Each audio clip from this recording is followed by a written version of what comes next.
I'm Stephen Schorr, welcoming you to another in our series of oral histories in which we are fortunate indeed to be able to interview those persons who have helped shape the style and substance of television and our major media today.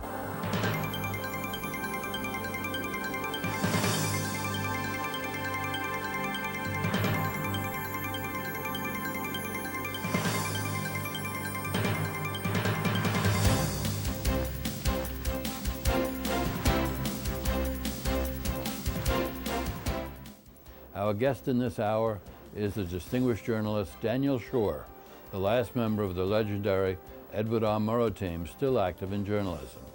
As noted in his book, Staying Tuned, he is an eyewitness to both national and international history. At home, he's covered and analyzed major events from the McCarthy hearings of the 1950s to the Watergate scandal of the 70s to the Clinton impeachment hearings of the 1990s. His international reporting and commentary on rogues and royalty has principally been for CBS News, later for CNN, and today as senior news analyst for National Public Radio. In this interview, senior writer-producer Morton Silverstein asked him about his extraordinary career, in which Schorr was often the subject of the story himself. The interview took place at NPR in Washington on March 29, 2001. Tell us about the young Daniel Schorr. Who was he? Who were his parents, his friends, his mentors? How and why did he decide to make journalism his career? Well, my parents were immigrants, came from what is today Belarusia, and part of it was a typical immigrant experience growing up in the Bronx with family, uncles, aunts. They all spoke Yiddish. I kept yelled at them and said, "You're in America now, speak English," or if you're thinking of a future Jewish state, speak Hebrew. But Yiddish is a jargon, and I used to fight against Yiddish the way kids do. You know, it's sort of discovering America. We were poor. My father died when I was 5 years old. My mother struggled, and all I remember was trying to raise two children, my younger brother, myself, and working and coming home and taking care of it. And I don't know, only after she was dead did I think in terms of how did she ever do all that. How did I become a journalist? It's sort of, I never was anything else but a journalist. It wasn't a decision that I ever consciously made. What I do remember is the first money I earned from journalism. I was 12 years old, living in a ground floor apartment, summer, window open, and I heard a big plop outside the window. So I went and looked, and there was somebody who had fallen or jumped from the roof dead.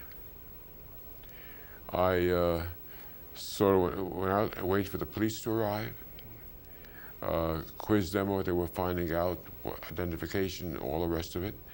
And 10 minutes later, I called our local paper, the Bronx Home News, which in those days was giving $5 for news tips. I called them and dictated a story, 12 years old, made $5. First money ever in journalism. And when I look back on that, I said, why wasn't I sort of appalled by seeing a dead body, which I'd never seen before? What was, at 12, this coolness of saying, I have an assignment here, I got to cover. But I don't know the answer to what made me do that. But it really indicated what my life was going to be, the observer. Until after a while, much later, but I don't want to take this out of sequence now, until after a while, funny things began happening where I was covering stories and suddenly found myself a part of the stories I was covering. But that was a different phenomenon. You write that your mother thought being a reporter was like being an actor, something not quite dignified. Yeah, when I was about 18 or so, and clearly showing an interest in I was on a high school newspaper, then I was on my college paper and all. And that was also, you see, from a Jewish immigrant background. If you were a Jewish immigrant, you want your son to be a doctor or a lawyer or something where you get a degree, a postgraduate degree of some kind. That's, in America, that's what you do. Reporter, you don't need any degrees, you just go out and do it. And when she said, is it like being an actor? That was before television. It became more like being an actor than she could have imagined back then. But it was a general immigrant's attitude towards something where there was no special degree required, and you didn't have to have your own office and your own secretary. And so I understood what she meant, but I told her, Mother, I don't want to be a lawyer. I don't want to be a doctor. I want to be a journalist. And she sort of shrugged her shoulders. But you know, years later, when she was almost dying, and we visited her in the Home for the Aged at Riverdale, and she once said, Danny, you were right to become a journalist. That was after I had a considerable career in journalism. And finally, she admitted that it was okay to be a journalist.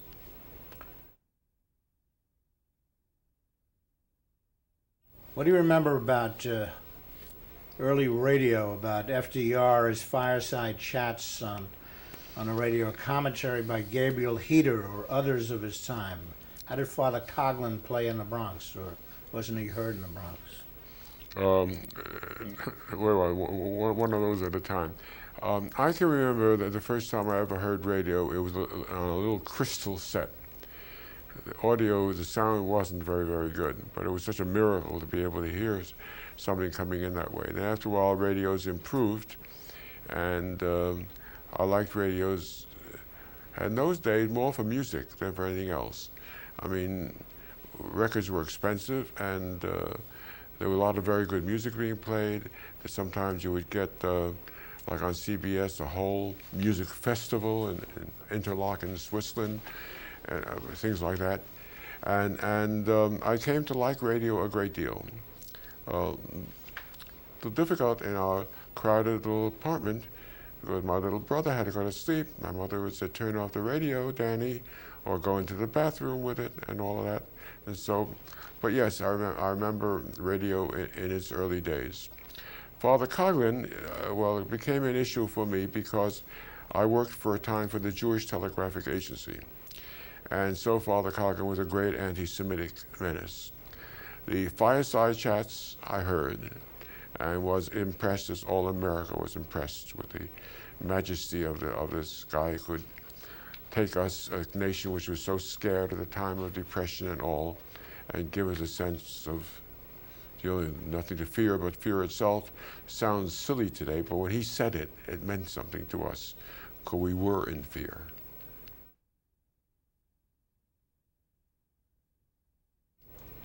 What kind of influence was the so-called, I think you described it as a hotbed of radicalism? Yeah. Well, some have turned out to be quite conservative in that same era as well. Well, yes, but those were the days when most of my friends were communists. They called themselves communists. The question was whether they were Stalinists or Trotskyites or whatever, but it seemed that if you said, well, I'm not a communist at all, that you was kind of stuck out. And so we used to have in the alcoves down in the basement, there where you had lunch and where you had ping pong tables and all. If you weren't playing ping pong, you were arguing about communism. I was a fairly early anti-communist, basically, among other reasons because I was a Zionist. And the communists were very pro-Arab and very anti-Zionist. And so that may have saved me from God knows how many appearances before Joe McCarthy's committee, because I really wasn't. Although, oddly enough, at one point I got, through a Freedom of Information application, the FBI's file on me. And the FBI file on me said, dating back to about 1933, that I was a member of the New York Newspaper Guild, which was generally believed to be under communist influence. And that was held as a mark against me. This was at a time when the CIA was considering offering me a job as a Russian analyst. And they went back to the FBI's file, and there was that black mark that I'd been a member of the newspaper guild. Those were the days when certain unions, United Auto Workers, the CIO as opposed to the AFL and all, and if you were in the liberal side of labor, you were marked down by the FBI as being probably communist, or pinko, a very word they loved to use at the time. Kids went out and demonstrated and marched shouting books, not battleships. And the president of City College, Robinson his name was a conservative, and therefore what happened was that once he was seen with an umbrella in the rain, and so everybody had a big parade called the Umbrella Parade. Everybody hated Robinson, all the rest of it. The interesting thing was, where was I? Was I participating in all that? I was writing the story for the City College campus. And that was so typical of me in those days, is that I never became part of movements. I just reported on them. I was detached. But you must have had a social passion about. I know it would be nice principles. too, and a lot of people said, how can you be so cool about all of this? But I'm a journalist.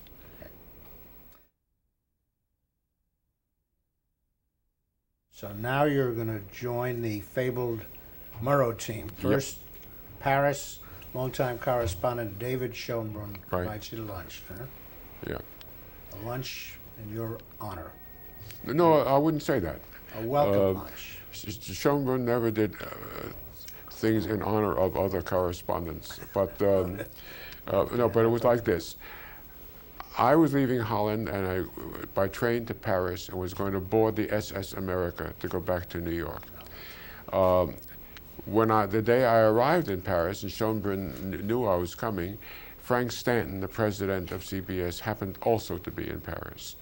And so Schonbrun the place of honor was his boss, Frank Stanton, but since I was there, he thought it would be a good time to bring it. So they had a lovely lunch in the Bois de Boulogne, at which I met Frank Stanton, and who wished me, good luck.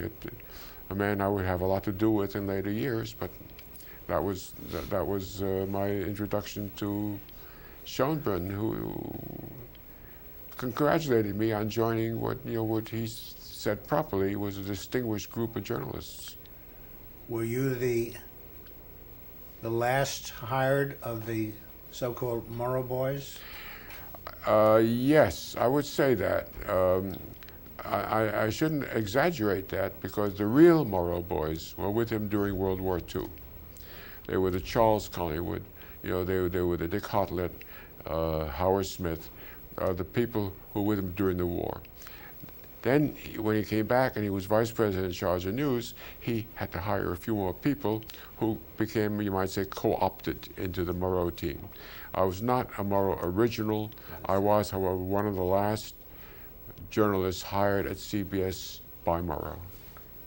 How do you feel about the phrase, the Murrow boys, and having been a part of that era? Well, you have to understand about Murrow and the kind of luster that was spread on all the people who worked with him.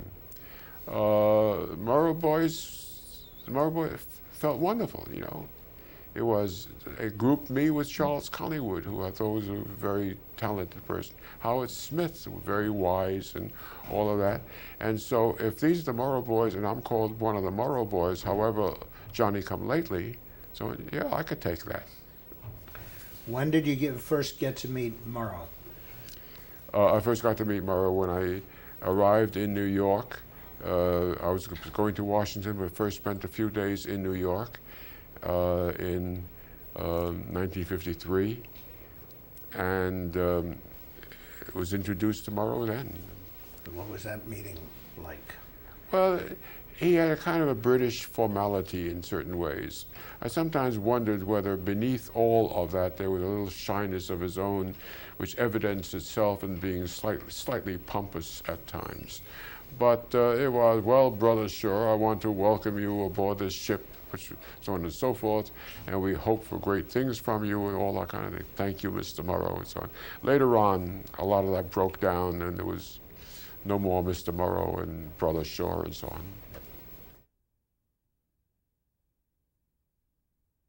First of all, you write that you were rather coolly received by the bureau chief. Yes. Ted Koop. Yes.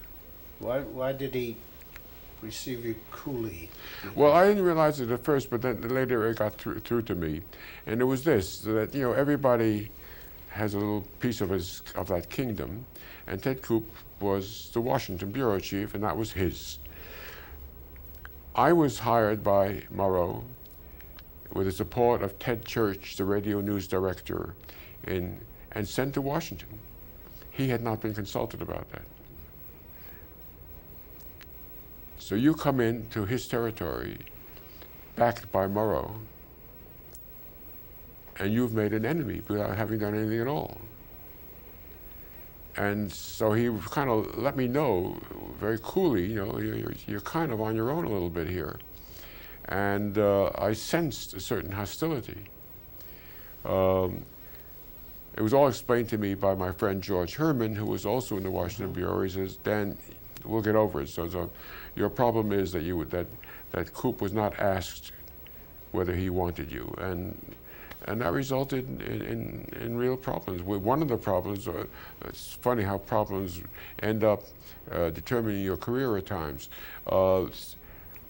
And the CBS Washington Bureau, when I'd been there after several months, they decided to cut down the number of people in the Bureau. And they apparently drew up lists of those who would go. One day, I came back from some assignment into the building, the WTOP building where CBS was, and somebody met me in the hall and said, I see you're going to Moscow. I said, huh? Yeah, there's a press release out there, you're going to Moscow. I went in to see Ted Koop and said, what's this about my going to Moscow? He said, yeah, don't you want to go to Moscow? I said, yeah, but no one asked me. He said, well, we're just putting in a cable asking for a visa for you, trying out whether they'll issue a visa or something like that. In the end, I got the visa and I went to Moscow. I later found out, long later found out, that he wanted to fire me, but because it was difficult to fire somebody that Murrow had appointed, they reached a compromise. Let's transfer him, let him open the bureau in Moscow if he can, if they let him in, so on. And then he'll be out of Koop's hair. But there was no assurance that they would let me get in there. And I asked somebody years later, and what if I didn't manage to get into Moscow? Oh, we probably would have found some other job for you, but I'm not at all sure. I mean, my job with CBS was saved for me by Nikita Khrushchev.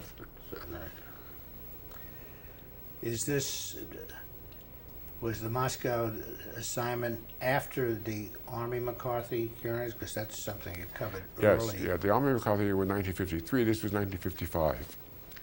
I was at that point sort of covering the State Department. And yeah, the McCarthy hearings were the first, actually the day I went to see Ted Koop on my arrival in '53. And I said, what should I be doing first? He said, why don't you go take a look at the McCarthy hearings? That's the biggest thing that's going on here. And so basically my first assignment was the Joe McCarthy's hearings. There's a picture of me in my book in which you see me standing over McCarthy's shoulder while he's briefing the press on what's going on there. Were you present and reporting during the Joseph Welch speech? Yes, I was memorable at long last. Why don't you tell our next generation what that was, what he said? Well, you know, McCarthy was kind of pillaring people who had the remotest connection with anything left-wing. And there was a young lawyer who'd been a member of the National Lawyers Guild, which, like the New York newspaper guild and so on, was considered to be left-wing. And McCarthy had him on the stand, gave him a very hard time, denounced him, and all the rest of it, probably did a lot of damage to his career. His lawyer then was Joe Welch, a Boston lawyer and quite well known. And there came a point where McCarthy became so outrageous in the way he was writing this young man that Welch stood up and said, "At long last, sir, at long last, have you no mercy? Must you destroy this young man?" And he did, the passion with which he said all that, I may not have the words exactly right, the passion with which he said all that stopped McCarthy from, all this was on television, it was live on television, stopped McCarthy for a moment.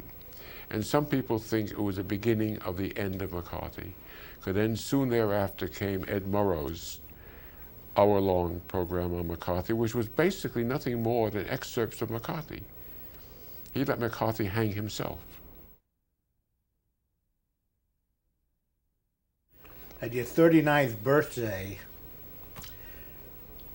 you're preparing to fly to Moscow. What was at stake for you, as well as for CBS News? Well, what was at stake for me was always what is at stake for me. With a great sense of insecurity with which I grew up. It is, now once again, do I have to prove myself? Can I make this? They're sending me off to Russia. I don't know a word of Russian. Normally I should have 6 months to prepare for it. I don't know how I'll do there and all of that. I went there with my usual fit of anxiety about whether I was going to be able to keep my job, whether I could succeed at what I was doing. I was the eternal stringer who could only exist as long as his latest success. The group then, that you call the elite group, was Severide, Eric Severide, Howard K. Smith, David Schoenbrunn, Richard C. Hodelet, Alexander Kendrick, and Winston Burdett. Yes, yes. And you were hoping to be well, one of their peers. So in September 1955, I went to Moscow and worked out of a hotel for a few months. And then came back at the end of the year, because now for the first time I was going to be on the real big show, the big time show, Years of Crisis, the year-end show with Murrow and all his foreign correspondents and Washington correspondent Eric Severide. And that was a really big deal. Now, I'd like to say we sat around and talked for an hour and a half ad lib. In fact, we spent all the previous day preparing for it. We practically rehearsed it, but now it can be told. What I remember was that, so there I was engaged in conversation. So what do you think is going to happen next year with the Russians? And do you think they will do this? And how about arms control and all the rest of it? And gave the best answers I could. And when it was all over, we sat around a table. Murrow was in the center, walking around saying a word or two to each person. And finally, he came to me, and I was sitting down. He just stood up over me, and so looked at me. "Schorr,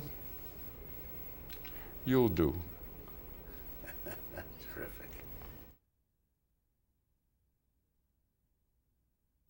The Diary of Anne Frank, and your personal feelings and his about visiting the Anne Frank house with Isaac Stern. Yes. Who later plays a concert, and Yes. there's a photo of her on his violin case. Well, Isaac Stern I had met in 1950 in Brussels, and we very quickly became friends.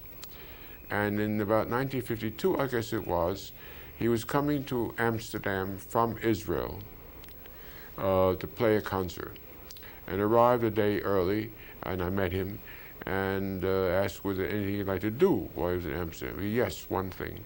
On the plane, I've been reading the Diary of Anne Frank. Does that house still exist where she lived? Yes, I think so.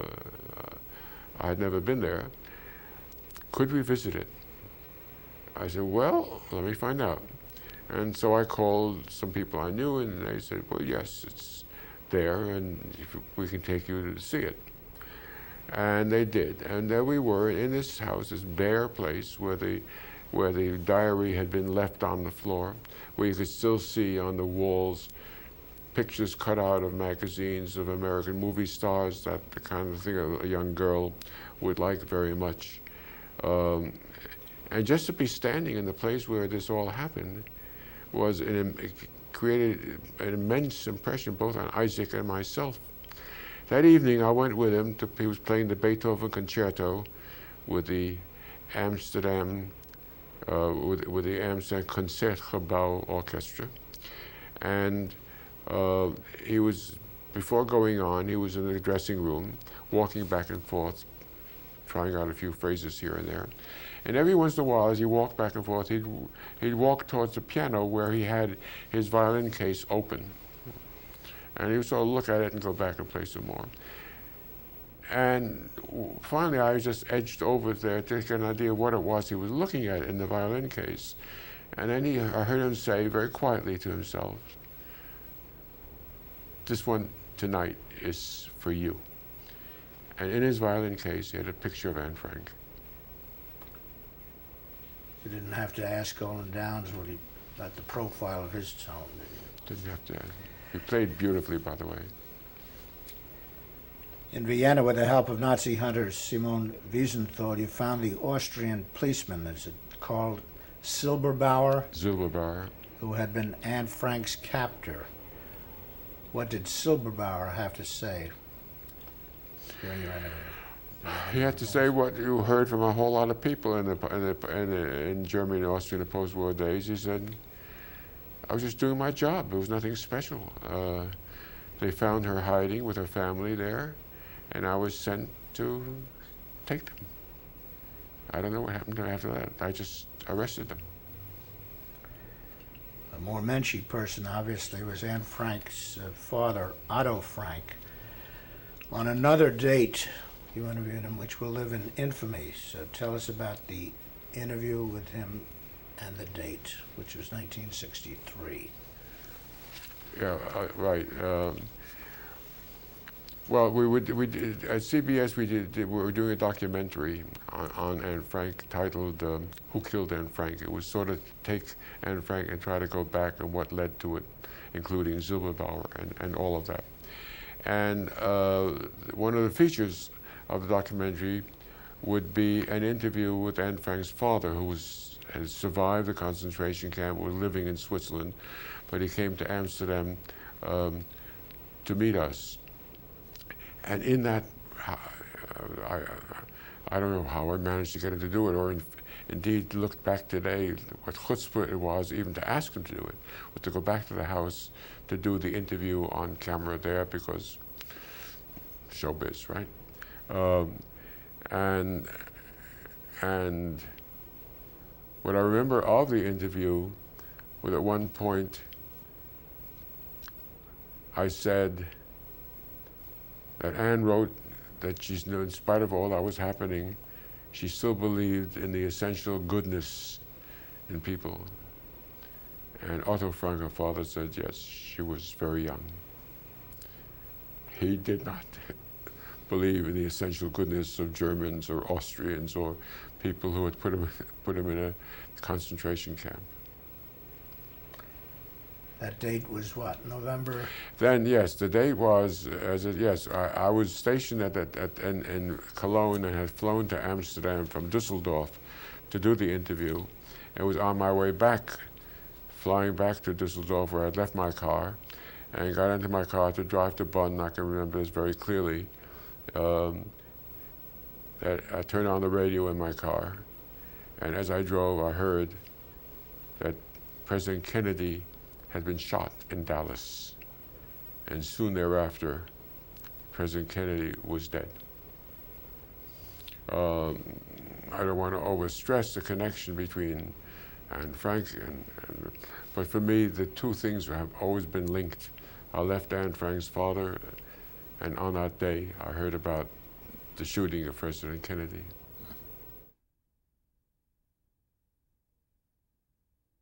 Tell us about the real William Paley, the man who founded CBS and his jewel in the crown, CBS News. The real Paley was a genius in understanding entertainment and how you put entertainment on television. The real Paley, I'm told the story, and I assume it's to be true, was on an ocean voyage once and heard a young man named Bing Crosby sing and said, he's got something, let's hire him. The real Bill Paley went to see My Fair Lady at a rehearsal, asked if he wanted to buy 1 or 2% of that show. He said, I'll take the whole thing. He's kind of a genius when it came to entertainment. His reputation with regard to news came rather much later. He rather liked it when people said to him, you have Edward R. Murrow working for you. He said, so he became a Johnny-come-lately when it came to being a big backer. He was never terribly interested in news. He would never give up anything just because of news.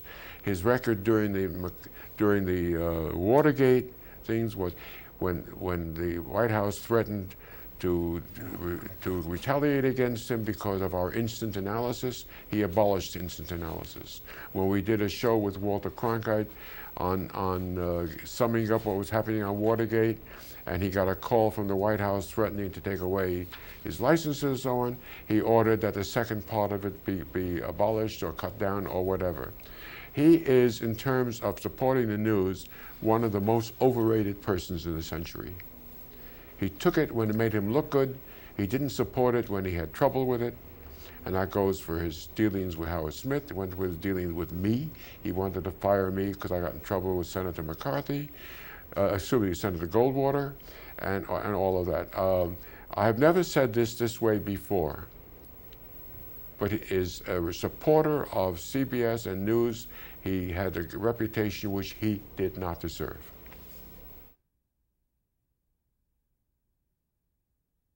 You were called Chief Watergate Correspondent. You wrote a memo for a Watergate story which would deal extensively with the event on 2 successive nights. I was just talking about that, actually. So take us from there and into the Nixon enemies list. Was it Colson who called Paley after part 1 Yes. of this? Yes. What was it, 15 minutes of the half hour? It was about 12 minutes, which is, with commercials, that is half of the show, because you get about 24 minutes or so. Yes, we had done it in 2 parts. It was actually Cronkite's idea. Cronkite had done something on environment, a long thing, takeout, and everybody said you should do more long takeouts. It's very good. So what we do, let's do Watergate. And I wrote the memo which summarized what these 2 parts should be, just to give structure to it. And a lot of people worked on it. Dan Rather worked on it from the White House and others. And we put it all together. And we had the 2 pieces done. The first one, as it happened, went on the air on a Friday evening. And at the end of it, Cronkite said, on Monday, part 2, how this was all financed, or something like that, right? So in between, Saturday morning, Colson calls Paley and says, we will not renew your licenses in the 5 owned stations that you have and all the rest. A direct threat. He said, well, and Paley cracked right away. He said, I'll take care of it. I'll see if it doesn't happen. And then told Saland, we can't put this thing on the air Monday. And Saland said, but we promoted on Friday. How we explain to people when Cronkite says, and on Monday, so on and so forth. Well, all right, then cut it down or do something. And they did. They cut it in half. And they had sent to me my script, sent back, butchered, and told me this is a new script that they wanted me to read. But I didn't know at that time about Colson or anything. I said, what's this all about? What's going on? Well, we think it's a little too long, overdone. And that was it. It went on at half its original length. And Colson was still not satisfied and still said, we'll bring you to your knees. We'll bring you to your knees. That's when that came up. You, was it a badge of honor to make the so-called Nixon enemies list? Well, I was always kind of a weird thing. You understand, I did not know about the existence of any such lists until the Senate Watergate hearings were on, and John Dean submitted these memos and stuff to the Watergate committee, and had I known that I was on an enemies list, I would have been very scared. But by the time I found out, it wasn't scary anymore, because Nixon himself was in such trouble that he was no longer in a position. He was on his way towards impeachment or resignation, and so we didn't have to worry about him. I considered it a blast. I thought it was very funny in the end. I mean, write 20 names down. It was such good company. There was Paul Newman. There was Mary McGrory, Congressman Dellums. I said, gee, what did I do to deserve to be in such wonderful company? And people said, did it cost you a lot? Did it make? I said, the fact of the matter is that I think, as a direct result of the enemies list and the FBI investigation of me, I probably made up to $500,000 in lecture fees. They did a lot for me.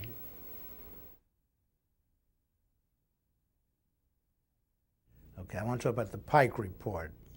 The chapter head was awash in leaks. Right. You write, as leaky a congressional committee as I ever covered was the House Select Committee on Intelligence, rent with internal dissension and struggling to keep up with the Senate counterpart in sensational revelations. I presume the gist of his revelation were about the CIA and so forth.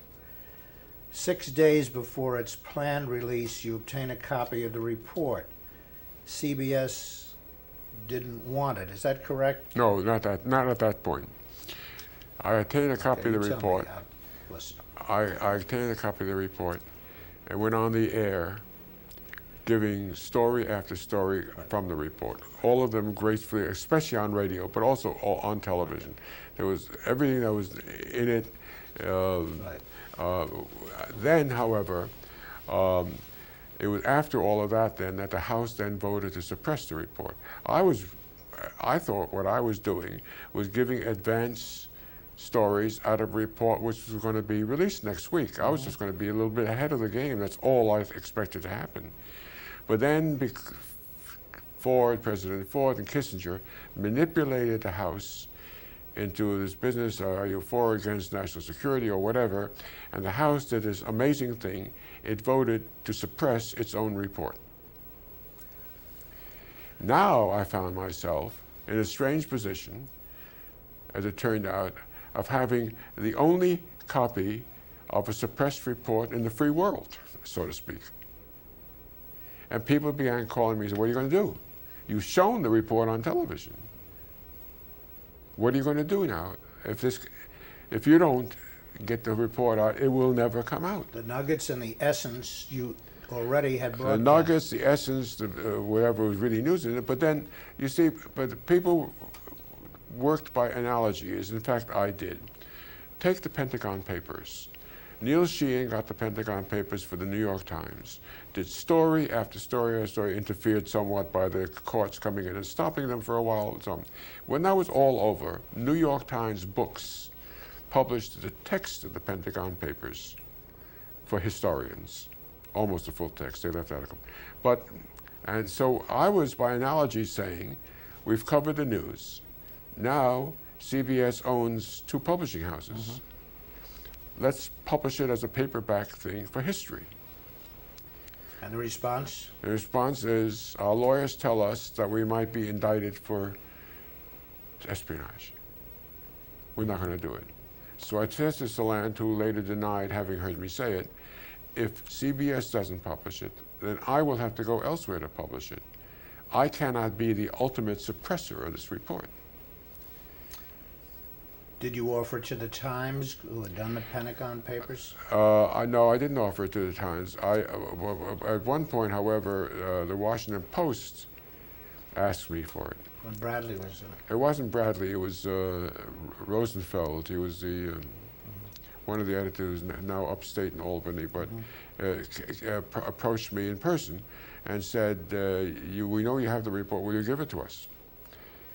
I said, I'll be glad to give it to you if you agree to publish the whole thing.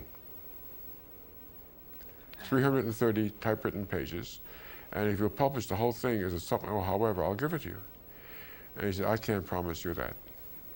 So I was left to, so I went to the Reporters Committee for Freedom of the Press. And I said, can you help me find somebody who'll publish this, preferably as a publisher, as a paperback. And then something quite weird happened. They consulted somebody in New York, a lawyer whose name will have to come back to me, it's in my book, and he was going to try to shop it around.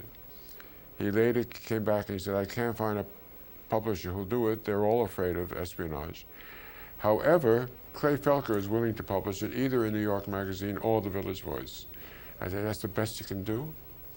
He said, yeah. So I said, go. And somebody came, picked it up from my home. I didn't even know which it was going to be, Village Voice or New York Magazine. And the next thing I knew was a call from the Washington Post saying, looks as though you got yourself published in the Village Voice. I said, me? What happens at the bureau? Sandy Sokolow was the bureau chief then? Yes. And doesn't Sandy, you play it in the book, is seeing the photostat machine and yes. copies? Well, there is a copying machine. There's a copying machine in the center of the newsroom, right? And they had asked me to make a couple of copies for executives of CBS. And so there's several copies made. I think the CBS people down in Florida, it's a meeting, they wanted copies sent down for them. And the copies were being made. When the thing appeared in the Village Voice, I did not say immediately that I had been the source of that. I think in retrospect, stupidly, thought that by not letting it known that I had been the one to give it to them, I would be putting another layer of protection for my source. Because once they knew that it was me, that might bring them closer to finding out where I had gotten it. And so I did not volunteer that I had been the one to do it. Now, Sandy Sokolow then jumps to a conclusion, not under the circumstances, an unwarranted conclusion, and that was this. Village Voice, reporter for the Village Voice is Aaron Latham. Aaron Latham is dating Leslie Stahl. Aaron Latham frequently has been around our office in the evening waiting for Leslie to finish work. Copying is going on, maybe while he was there. And so when I walked in to see Sandy Sokolow, he points to the Village Voice and says, are you thinking what I'm thinking? And because there was an introduction to the thing, I think, by Aaron Latham, actually in the Village Voice. And I am not sure what to say. So I shrugged my shoulder, and then I decided I couldn't leave them in that situation. And so I went back to, first I talked to my lawyer, Joe Califano. And Joe says, look, first of all, you have to come clean and tell a story to CBS. But you got to tell it to a lawyer. So there'll be lawyer-client privilege in case somebody wants to make you testify about it later. Good.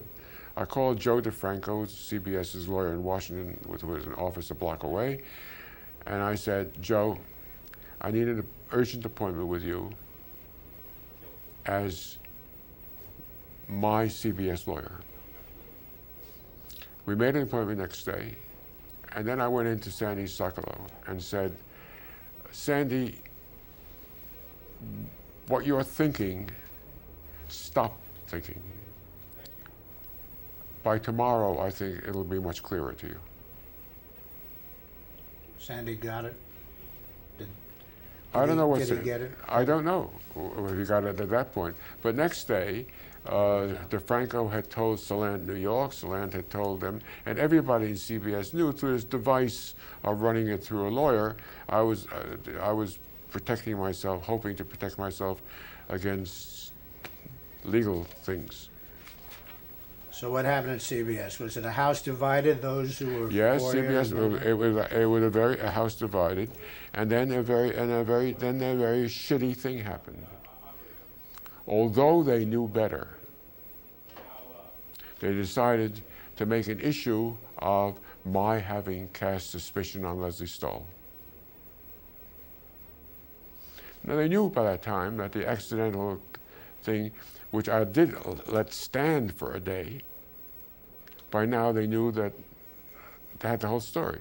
But they decided, lest I be a hero and they look like shits, they pumped up this thing into an issue of, and there was Leslie Stahl, who was blamed for, I don't know what blame is anyway, for publishing something that should be published, but in any event, things got very complicated after that.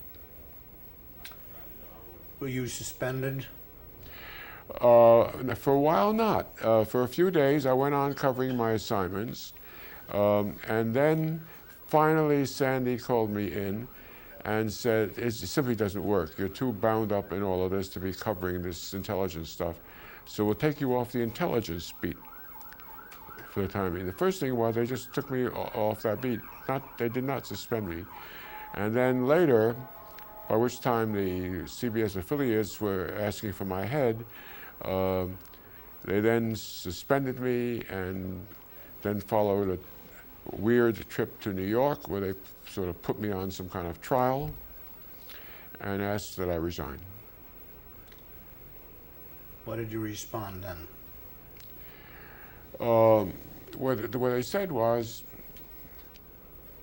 you can either stay on the payroll but will never be used, or we'll pay out your thing and you, I said, I got to talk to a lawyer. I called my friend Califano, and Califano said, well, the worst thing about this is that if they announce now that you're leaving CBS, at a time when the House of Representatives is launching an investigation of this, in which involved is the First Amendment and protection of sources, they will be throwing you to the wolves. So you stuck it out. And so Califano calls Salant and says, for the sake of all of us and the press, you can't fire Dan now. When this is over, he'll go. But because Paley was so anxious to have my head, they said, all right, we will agree to suspend him now. But we want a signed agreement that when the investigation is over, he leaves. But while the investigation was still on, you were called, were you not, before the hearing? So what happens is, originally they discussed the idea of Congressman Sam Stratton, an upstate New York congressman, very right-wing, defense-minded guy, has this idea to simply call me into the well of the House and put me on trial before the House of Representatives. Then he decides that'll make me look like too much of a martyr. They said, we'll have a committee do it. So they asked the House Ethics Committee, which until that time had never investigated anything, to investigate how the report leaked. And so they did. They got a whole bunch of former FBI people and a big budget, and they started asking everybody, did you give it to him? Did you give it to him? And got nowhere. This went on all through the summer until finally they said only one way to do this, and they subpoenaed me. And they said, they asked you your source, and your response belongs in the Zenger Awards of Annals of Journalistic Standards. You began it to betray a source. One you completed for us. Well, if I remember, to betray a source is to betray future sources from any future journalists. To say that I will do it isn't saying it quite right. I cannot do it. It would betray my career and myself, something like that. And my life. And my life. And to say that I refuse to do it isn't saying it quite right. I cannot do it. Does Salant offer you your job back? Well, what then happened, you see, I apparently put on a spectacular performance before the House Ethics Committee, which, as it happened, was on television. Public television, at the last minute, decided to bring a camera and feed it out to their network. And if you ever want to know the influence of television, then you have to know what happens when you're sitting there all alone with a bunch of people looking down on you and harassing you, and you're defending a great cause of the First Amendment, and then the calls begin coming into these guys, because at first they were all ready to flame me alive, and then the whole tone changed, and you just knew that something else had happened, and they saying, well, Mr. Maybe I can understand, or would you also think that you have the right to report troop ships sailing in wartime if it meant that no, I wouldn't do that. And by the end of it, we were, and they say what was going to be contempt of Congress citation and possibly jail. I mean, that's no joke. They all the way back to McCarthy and everyone. Congress can send you to jail when it wants to do that. But in the end, the thing calmed down. There finally was a vote in the Ethics Committee, 6-5, not to cite me for contempt, 6-5. And then I got a call from Telegram, and a call from Salant saying, you did so brilliantly, you shed luster on everybody, and so on and so forth, and when are you coming back to work? I said, but you fired me. He said, well, then I'm unfiring you. I said, no, it's too late for that. It's too late. Joe Califano says to me, you can't do that. They have now signed an agreement to pay off 3 years of your contract and severance pay at the end of that, and retired benefits and health and all the rest of it. And that's what they've agreed to do if you leave now. If you agree to stay now, they tear that up, and they can fire you whenever they want to for nothing. So you left So I CBS. left. And what was going on in there? 25 years of my life were there. And I didn't know, I was once again the kid from the Bronx not knowing where his next sandwich was coming from, And now with a wife and 2 small children. And, but more than that, it was sentiment. We'd done a lot of wonderful things together. We introduced Nikita Khrushchev to television. We did some very great things, and there was Murrow to think about, and all of that. This was my life, my journalistic life.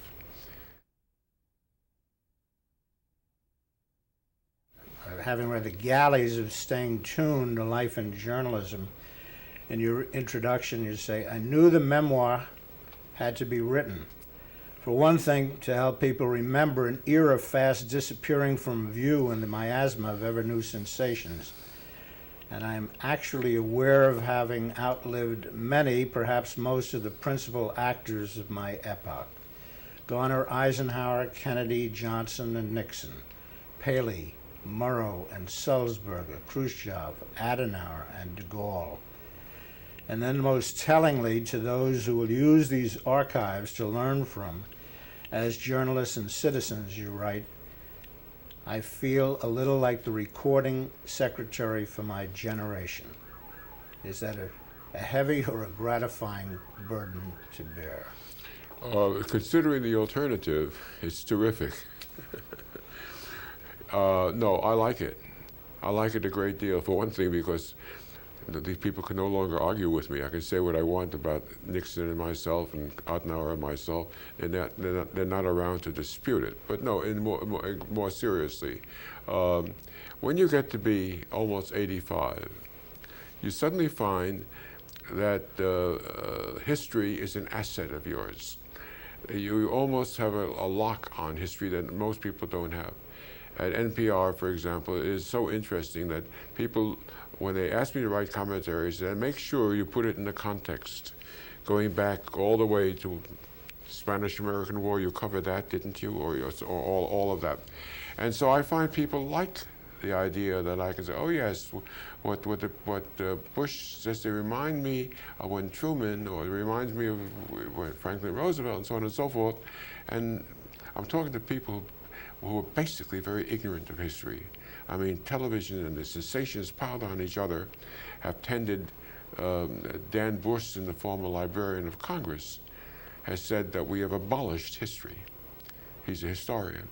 And to a certain extent, that's true. And young people frequently, if they know what happened yesterday, they're pretty good. Ask them about 5 years ago or 10 years. Watergate, which a phrase, a word that meant an awful lot to me for a long time. But now we've come to the point where people say Watergate, yeah, that was some kind of a scandal, but I don't remember what, right? I can remember, for example, we used to talk about war, post-war, and we were talking about World War II. It took me a long time to realize that if I went on talking about war, post-war, people want to know, do you mean Vietnam, Korea maybe, but very few remembered Korea. So if you're in a market for history and you have almost a monopoly, in a manner of speaking, on that, it's an asset, and I like it.